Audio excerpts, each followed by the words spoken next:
ये video satisfying downfall series का part 4 है और अगर आपने पार्ट 1 से लेकर पार्ट 3 तक कोई भी वीडियो मिस कर दिया है तो भाई इसके बाद उन्हें जरूर देखना, मजा डबल हो जाएगा। साल 2020 ये वो साल था जिसने कई लोगों का करियर बनाया है और कई लोगों का करियर खत्म भी किया है, क्योंकि जब इंडिया में टिकटॉक आया था तो लिटरली हर गली मोहल्ले से कोई ना कोई वायरल हो रहा था। कोई सिर पे स्माइल करके फेमस हो रहा था, कोई ट्रांजिशन मार के, तो कोई फेस पे पाउडर उड़ा कर ही स्टार बन जाता था। मतलब कुछ लोग को देख के लगता था कि भाई इन्हें आता ही क्या है, बट फिर भी इनके व्यूज और फॉलोवर्स मिलियंस में होते थे। लेकिन जैसे ही टिकटॉक बैन हुआ वैसे ही ये लोग अपना बोरिया बिस्तर बांध के एकदम इंटरनेट से गायब होने लगे। और उन्हीं में से कुछ लोग आज इस वीडियो में हैं जो एक टाइम पे बहुत ही ज्यादा पॉपुलर हुआ करते थे, लेकिन आज शायद ही कोई उन्हें याद करता है।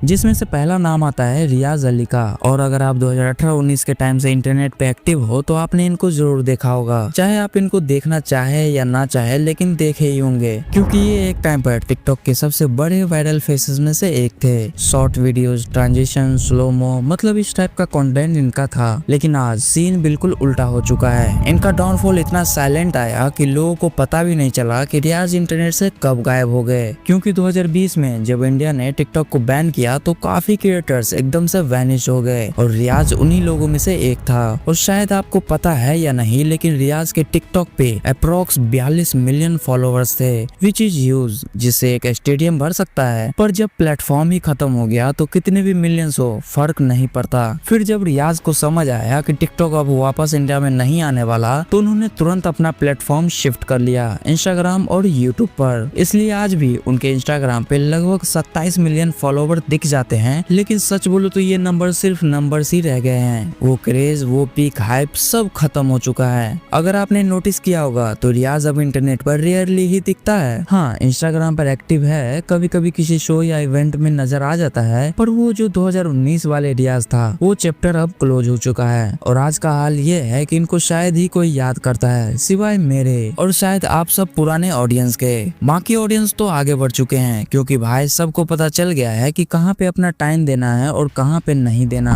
लेकिन रियाज अली अकेला नहीं था जो टिकटॉक बैन का शिकार बना। उस लिस्ट में एक नाम और भी था और वो था आमिर सिद्दीकी का। What's up everybody, that's your boy Aamir Siddiqui live all the way from Mumbai. तो कैसे हैं आप लोग?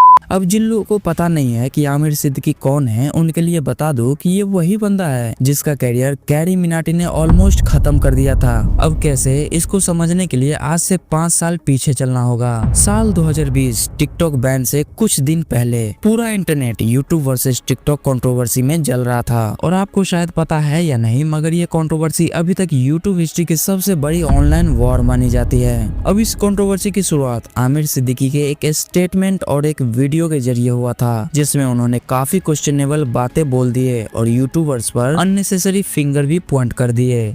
हमारे ही वीडियोस लेके हमारे ही वीडियोस से व्यूज ला रहे हो, पैसे कमा रहे हो और हमारे ही कंटेंट को क्रिंज बोल रहे हो, तो आपका कंटेंट तो क्रिंज इंटू 100 हो गया, क्रिंज इंटू 100 हो गया।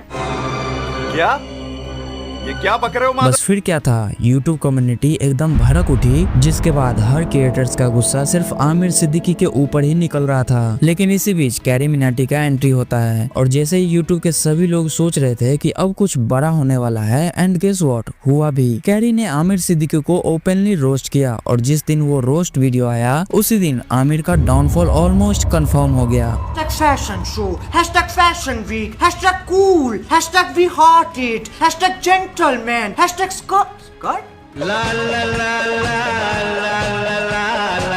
Skirt. क्योंकि सिर्फ कैरी ही नहीं थे जिसने उसे रोस्ट किया, बल्कि dozens of main stream YouTubers ने एक साथ आमिर को रोस्ट और ट्रोल किया, जिसका रिजल्ट ये आया कि आमिर सिद्दीकी का इमेज तेजी से नीचे गिरने लग गया और गिरा भी ऐसे कि रुकने का नाम ही नहीं लिया। अब सच कहूँ तो आमिर ने खुद अपने ही कैरियर पे कुल्हाड़ी मार लिया, क्योंकि वो अगर वीडियो ना बनाते तो शायद यूट्यूब वर्सेस टिकटॉक इतना एक्सप्लोड ही ना होता। पर इसमें सबसे इंटरेस्टिंग बात ये था कि जितने भी यूट्यूबर्स ने आमिर को रोस्ट किया उन सब के चैनल्स उस वक्त 5x 5x 10x ग्रोथ ले रहे थे और वहीं आमिर सिद्दीकी खुद गालियां, ट्रोलिंग और मीम्स का फेस बन चुके थे। लेकिन फाइनली वो दिन आ गया जब टिकटॉक इंडिया में बैन हो गया और आमिर सिद्दीकी जिसका पूरा कैरियर टिकटॉक पे टिका था वो एकदम से गायब हो गया। और आज के टाइम पे वो इंडिया में ज्यादा नहीं दिखते क्योंकि सुनने में आता है कि वो मोस्टली बाहर के देशों में ही सेटल हो गए हैं और स्नैपचैट जैसे प्लेटफॉर्म पर एक्टिव रहकर जो मिल रहा है उससे काम चला रहे हैं। लेकिन ओवरऑल देखा जाए तो इनका एक पीक टाइम और कैरियर दोनों खत्म हो चुका है और शायद ही कोई इनको याद करता है, सिर्फ मुझे छोड़कर, क्योंकि भाई मुझे वीडियो भी तो बनानी है। अब सैटिस्फाइंग डाउनफॉल की बात हो और मिस्टर फैजू का नाम ना आए ये तो हो ही नहीं सकता, क्योंकि मिस्टर फैजू का कैरियर टिकटॉक से बना और टिकटॉक से ही खत्म हो गया। लेकिन डाउनफॉल से पहले ये बंदा सच में बहुत ही ज्यादा वायरल हुआ करता था, स्पेशली टिकटॉक और इंस्टाग्राम पे। और अगर आप पुराने टाइम से इंटरनेट पे एक्टिव हो तो आपको पता ही होगा कि फैजू के टिकटॉक पे मिलियंस में फॉलोअर्स थे। यही नहीं, पॉपुलैरिटी इतनी ज्यादा थी कि यूट्यूब पर लोग इनको रोस्ट करना ऑलमोस्ट हॉबी बना चुके थे, क्योंकि जो भी क्रिएटर्स इनको रोस्ट करता सबको भर भर के व्यूज मिलते थे, जिससे ये पता चलता है कि भाई उस टाइम पे बहुत सारे लोग थे जो इनका रोस्ट वीडियो देखना पसंद करते थे। और इन रोस्ट के चलते मिस्टर फैजू का इमेज धीरे धीरे कंट्रोवर्शियल जोन में चला गया, क्योंकि लोग लिटरली कुछ ऐसे गंदे वर्ड यूज कर रहे थे इनके अगेंस्ट जो मैं यहाँ शायद आपको बता ना सकूं। बट लोग ऐसा बोलते थे कि ये ऐसा है वैसा है, इतने नंबर का है, मतलब समझ रहे हो ना। और यहीं से इनका पब्लिक परसेप्शन थोड़ा थोड़ा गिरता चला गया। लेकिन फिर आई यूट्यूब वर्सेस टिकटॉक वाली वॉर, जिसमें फैजू को भी घसीटा गया, जिसके बाद जो भी उनका बचा कुचा क्लीन इमेज था वो भी वहां से बाय आउट हो गया। फिर जब 2020 में टिकटॉक बैन हुआ तो जितने भी टिकटॉकर्स थे उन सब का कैरियर एक रात में हवा हो गया, जिसमें से एक नाम मिस्टर फैजू का भी था। लेकिन सबसे इंटरेस्टिंग बात, आज भी वो इंस्टाग्राम पे एक्टिव है, लेकिन सिर्फ एक्टिव ही है। वो क्रेज जो उनका 2019 में हुआ करता था वो अब नहीं रहा, क्योंकि अभी आप उनके अकाउंट ओपन करके देखोगे तो लिटरली वो व्यूज के लिए स्ट्रगल कर रहे हैं। और ये भी कि ये कभी किसी शो में, कभी किसी यूट्यूब वीडियो में दिख जाते हैं, पर जो पीक एरा था उनका वो चैप्टर ऑफिशियली क्लोज हो चुका है। और ये बात कोई डिनाई नहीं कर सकता कि मिस्टर फैजू का डाउनफॉल हो चुका है और ये क्लियरली दिखता भी है। लेकिन अगले बंदे का डाउनफॉल ऐसा था कि उनका प्राइवेट मैसेज ही लीक हो गया था। ये है मंजुल खट्टर। ये वही बंदा है जिसे एक टाइम पर लड़कियां चॉकलेट बॉय बोलकर पागल हो जाती थी। अब मैं मजाक कर रहा हूँ, क्योंकि 2018-19 का एरा ऐसा था कि टिकटॉक खोलते ही सबसे पहला चेहरा जो दिख जाता था वो मोस्टली मंजुल खट्टर का ही होता था। लेकिन फिर एक ऐसा दिन आया जब मंजुल का कैरियर एकदम से ऊपर था वो नीचे आ गया। सबसे पहला प्रॉब्लम तब शुरू हुआ जब इनको एक्सपोज किया गया एक नॉन इंडियन गर्ल के तरफ से, जिसे लोग फ्लोरेंस गर्ल के नाम से जानते थे। उसने मंजुल के प्राइवेट चैट्स एक्सपोज किए और उन्होंने मंजुल पर एक्यूज किया कि बंदे ने इनअप्रोप्रिएट मैसेज भेजे और काफी गंदी चैट्स भी की।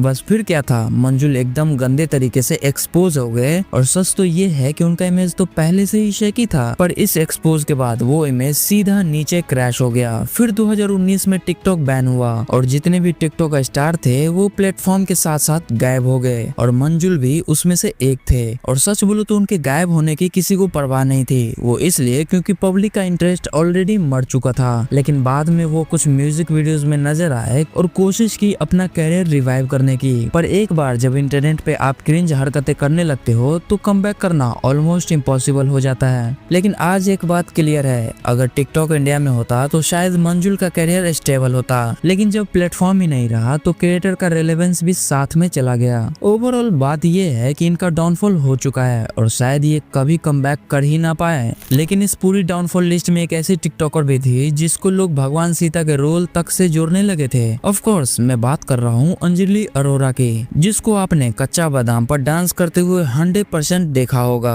और ये कहना बिल्कुल गलत नहीं होगा कि ये गाना अंजलि की वजह से ही फेमस हुए थे, इवन ओरिजिनल सिंगर भी उसके वजह से वायरल हुआ था। लेकिन फिर आया वो फेज जो शायद आपको याद हो, एक MMS स्कैंडल का रूमर फैला। मैं यहाँ डिटेल में नहीं जाऊंगा क्योंकि किसी के प्राइवेट स्कैंडल पे बात करना मेरे हिसाब से रिस्पेक्टफुल नहीं होता। और मैंने खुद पहले एक वीडियो में ये गलती की थी, लोगों ने सही नहीं बोला। बट हाँ, आप सब जानते जानते ही हो उस टाइम क्या वायरल हुआ था और इंटरनेट ने उसको कितना एस्केलेट किया। उन रूमर वीडियो के बाद अंजलि का इमेज तेजी से गिरने लगे क्योंकि लोग उसके डांस वीडियोस के लिए नहीं बल्कि उस स्कैंडल के कीवर्ड पे सर्च कर रहे थे। बाद में अंजलि ने खुद आके बोला कि वीडियो फेक है, AI जनरेटेड है और उसका उस वीडियो से कोई लेना देना नहीं है। लेकिन इंटरनेट एक बार जो नैरेटिव पकड़ लेता है वो छोड़ता थोड़ी ना है। और इसी स्कैंडल के बाद अंजलि का डाउनफॉल ऑफिशियली स्टार्ट हो गया। फिर वो पॉडकास्ट पे गई, इंटरव्यूज दिए, इमेज क्लीन करने की पूरी कोशिश की, लेकिन एक बार नाम पे दाग लग गया तो वो इजिली नहीं जाता। लेकिन यही नहीं, फिर एक ट्विस्ट आया जिसमें रामायण के बड़े प्रोजेक्ट के टाइम मीडिया हाउसेस ने न्यूज चलाई कि सीता का रोल अंजलि अरोरा को मिल सकता है। बस फिर क्या था, यूट्यूबर्स, इन्फ्लुएंसर, मीम्स, पूरा इंटरनेट फट पड़ा। सबका एक ही सवाल था, सिर्फ टिकटॉक पे डांस करके इतना बड़ा रिस्पेक्टेड रोल कैसे मिल सकता है। लेकिन कहानी यही खत्म नहीं होती। अंजलि को एक बार और बैकलैश का सामना करना पड़ा जब एक वायरल क्लिप में वो किसी क्लब में परफॉर्म कर रही थी। अब मेरे हिसाब से इसमें कोई बड़ी बात नहीं थी, काम काम होता है और हर किसी को अपना गुजारा करने का हक है। पर इंटरनेट को लॉजिक थोड़ी चाहिए होता है, बस रिएक्शन चाहिए होता है। ओवरऑल देखा जाए तो अंजलि का डाउनफॉल भी वहीं से स्टार्ट हुआ जहां से बाकी टिकटॉकर्स का हुआ। टिकटॉक बैन होने के बाद इन सब का करियर शॉर्ट फॉर्म एडिक्शन पे टिका हुआ था।